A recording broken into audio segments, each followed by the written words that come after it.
Hello everyone, thanks so much for stopping by today for another Art Party Friday. This is the inspiration piece we're going to be working on with today. So today I decided to just have some fun with you guys and show you guys a couple different ways you can create a really fast background. The Art Party Friday usually is mixed media, anything to do with mixed media. And so I figure I can show you, you know, 2-3 things that be really fast and easy if you want to create a background instead of just using a pattern paper. So I did show you guys a little bit some stamp sets that I'm going to be using. These are just some of them that I often reach for. You don't need a lot of them. If you can find a really good one, you can be used in many different ways. This one is from the Prima line. I got it from Joann's. They have sales all the time, 50% off on stamps, or 50% off for one item, or 30% on your entire purchase, or free shipping, and they end up being like $6 or $7. But very inexpensive if you want to invest in something like that.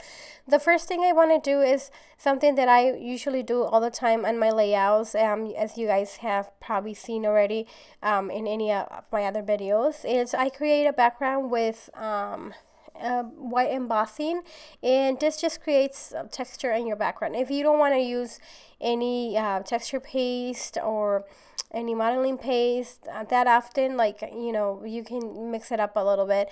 My go-to is white embossing powder, and I really like the way this comes out, especially because you don't have to worry about the texture paste to dry and stuff like that. Or if you don't have a stencil, this is also a really good way to do it and still kind of get this, not the same effect, but close to it. So what I'm going to do here is I did stamp a couple of these stamp sets, and I'm going to use white embossing powder. This one, I think it's like Ranger brand from Tim Holtz. And, just heat up your heat tool really hot, the hottest you can get it, because it does take a little bit to melt all of the powder. And, of course, use an anti-static tool before you do embossing. That way you don't get the powder everywhere. And yeah, but like I said, this is just a fun way to create your own backgrounds, and it's really easy and fast. You can use this for a background, or you can also die cut these papers and make your own embellishment. You can use your Cricut or Silhouette if you have one, or maybe you have a Big Shot, or like I said, just use it as your pattern paper. So basically we're creating our own pattern paper, and you can match these papers with other color paper that you have in your collection. You don't need much, and I think the results are really nice. So after I have already heat embossed everything, I'm going to go ahead and start with some distressings. These are just the colors from the inspiration piece, and distressings are like my best the best inks there is out there. They have many uses, and I think they're for mixed media are really good. You can create a lot of things with them. And here I'm just blending different colors. They don't have to be perfect or anything like that. I just picked the colors from the inspiration piece, like I said, something that's close to it. I'm just going to blend it with this tool and create texture with the same tool. Just make some lines and some circles and everything. At the end, we're going to splatter some water, and the water that I'm going to use is just that perfect pearl, and it's going to give her like a sheen to the whole paper. But what I like about this is how all the embossing comes through the ink, and it looks really pretty. And so after this, you basically can just pick up a picture and put it on top, and maybe add 1 or 2 coordinating papers to this and a couple embellishment, and then you're pretty good to go. You can create background papers ahead of time. That will save you some time as well. Maybe a day you're like in the mood to play with some colors, and then you can create this backgrounds and stuff like that. After I finish doing all this distressings, like I said, I'm going to splatter some water with perfect pearls, and this is just going to give like a really pretty sheen. I'm just giving you a really close up of what the paper looks like. And I'm not sure if you remember some of those watercolor papers that came out that were really pretty, and you can make them yourself. It's really easy. You don't need much things. Like I said, you can just get like 1 or 2 distressings, and those have many different purposes. Like you can stamp with them, you can watercolor with them, you can use them this way as well, and they have a lot of, they're so much fun. I love distress inks, and I think that if they tell me what would be the perfect ink for mixed media, it would be that. Even I rather have distress inks than spray paints. And I don't know if that makes any sense, but to me, they're more useful because you can actually, you know, put some of it in your mat and put some water and actually do splatters and stuff like that. So that's also really cool. I did add some splatters, some blocking white and some gold shine, like from Hades Swap. I can't talk. I'm sorry. It's really late at night, and I'm trying to talk through this and looking at other things here too. Alright, so that was the first one. And next, you, like I said, you can pick up a couple of your favorite stamp sets. I have many background stamp sets, but I always reach for the same ones. It's either my script background or this other one that I'm going to show you in a minute. This one that I'm going to show you in a minute. It's from Stampin' Up. I'm not sure if they still carry it, but you can find like that other one at Prima as well. They have it at joann's.com, and they are really good to just create backgrounds because they're super easy. All you got to do is pick up your colors. This inks are Stampin' Up as well. I like the Stampin' Up inks because they're really bright.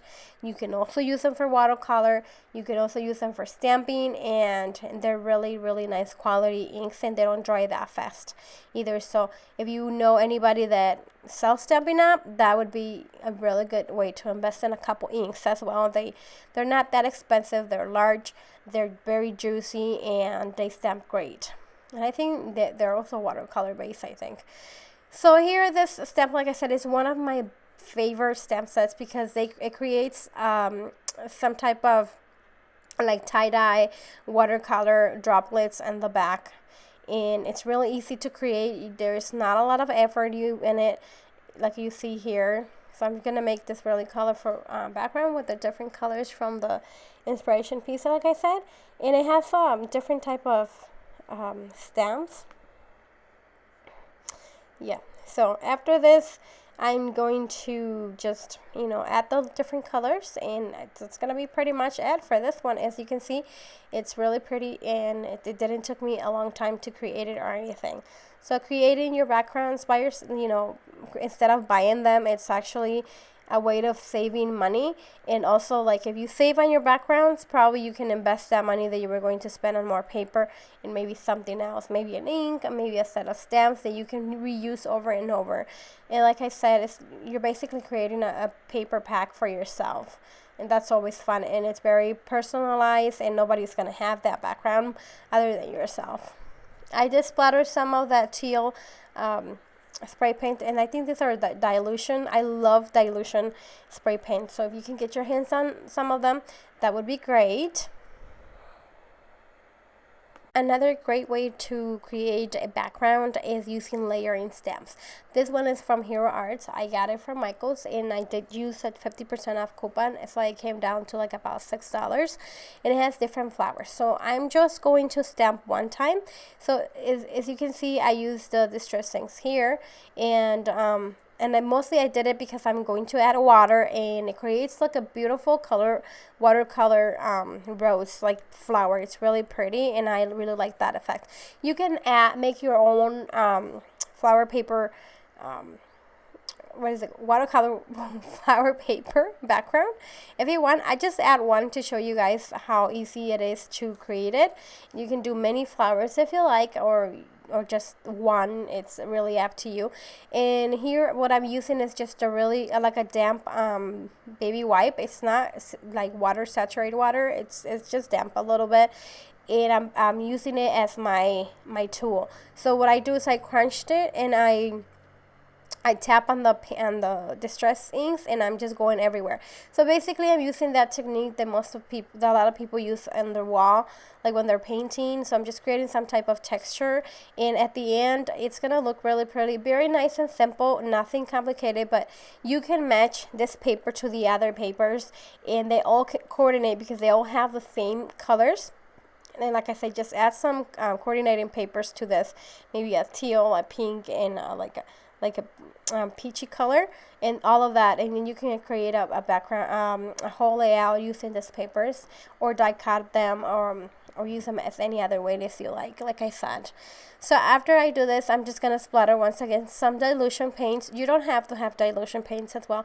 If you just have to distress things, you can add a little bit of water and your mat, and add a little bit of the ink and splatter with that. You can use they have a lot of uses for this. I really hope you guys enjoy this video. I thought about making a layout or doing something else, but I thought it would be fun just to show you guys a little bit of how to create your own distressings, I'm sorry, your own backgrounds with mixed media.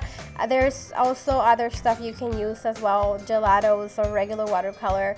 Just let me know if you're interested in see any more of those videos. Maybe next month I can do another art party and we can come up with some other stuff.